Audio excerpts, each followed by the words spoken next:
Assalamualaikum warahmatullahi wabarakatuh.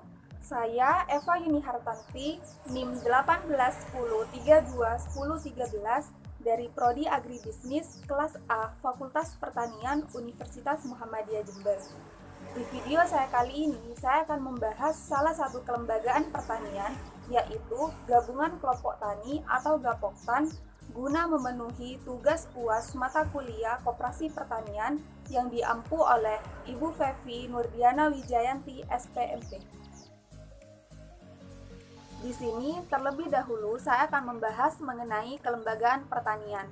Kelembagaan pertanian adalah norma atau kebiasaan yang terstruktur dan terpola serta dipraktekkan terus-menerus untuk memenuhi kebutuhan anggota masyarakat yang terkait erat dengan penghidupan dari bidang pertanian di pedesaan.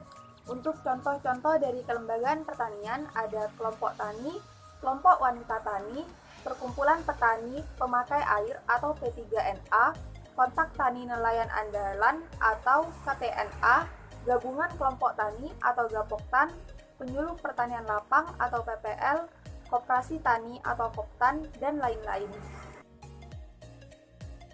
Kemudian, saya akan membahas mengenai Gapoktan atau Gabungan Kelompok Tani. Menurut Deptan, dalam Revikasari tahun 2010, Gapoktan adalah gabungan dari beberapa kelompok tani yang melakukan usaha agribisnis di atas prinsip kebersamaan dan kemitraan, sehingga mencapai peningkatan produksi dan pendapatan usaha tani bagi anggota dan petani lainnya. Penggabungan kelompok tani ke dalam Gapoktan dilakukan agar kelompok tani dapat lebih berdaya guna dan berhasil guna dalam penyediaan sarana produksi pertanian, permodalan, peningkatan atau perluasan usaha tani ke sektor hulu dan hilir, pemasaran serta kerjasama dalam peningkatan posisi tawar. Ciri-ciri Gapoktan yang kuat dan mandiri. Yang pertama, adanya pertemuan atau rapat anggota atau rapat pengurus. Disusunnya rencana kerja Gapoktan secara bersama dan dilaksanakan oleh para pelaksana sesuai dengan kesepakatan bersama. Memiliki aturan atau norma tertulis yang disepakati dan ditaati bersama. Memiliki pencatatan atau pengadministrasian setiap anggota organisasi yang rapi. Memfasilitasi kegiatan-kegiatan usaha bersama di sektor hulu dan hilir. Memfasilitasi usaha tani secara komersial dan berorientasi pasar sebagai sumber serta pelayanan informasi dan teknologi untuk usaha para petani umumnya dan anggota kelompok tani khususnya. Adanya jalinan kerjasama antara Gapoktan dan pihak lain, adanya pemupukan modal usaha baik iuran dari anggota atau penyisihan hasil usaha atau kegiatan Gapoktan. Peran pokok Gapoktan. Yang pertama, Gapoktan berperan sebagai lembaga sentral dalam sistem yang terbangun.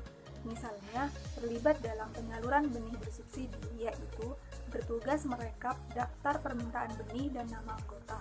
Yang kedua, Gapoktan berperan untuk peningkatan ketahanan pangan di tingkat lokal. Yang ketiga, Gapoktan dianggap sebagai lembaga usaha ekonomi pedesaan atau LUEP sehingga dapat menerima dana penguatan modal atau DPM. Kemudian, fungsi Gapoktan. Yang pertama, merupakan satu kesatuan unit produksi untuk memenuhi kebutuhan pasar seperti kuantitas, kualitas, kontinuitas, dan harga. Yang kedua, penyediaan saprotan seperti pupuk bersubsidi, benih bersertifikat, pestisida, dan lainnya, serta menyalurkan kepada para petani melalui kelompoknya. Yang ketiga, penyediaan modal usaha dan menyalurkan secara kredit atau pinjaman kepada para petani yang memerlukan.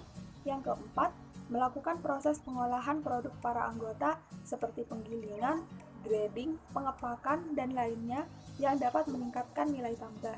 Yang terakhir, menyelenggarakan perdagangan, memasarkan atau menjual produk petani kepada pedagang atau industri hilir. Sekian video pembahasan dari saya mengenai salah satu kelembagaan pertanian, yaitu Gabungan Kelompok Tani atau Gapoktan. Terima kasih sudah menonton.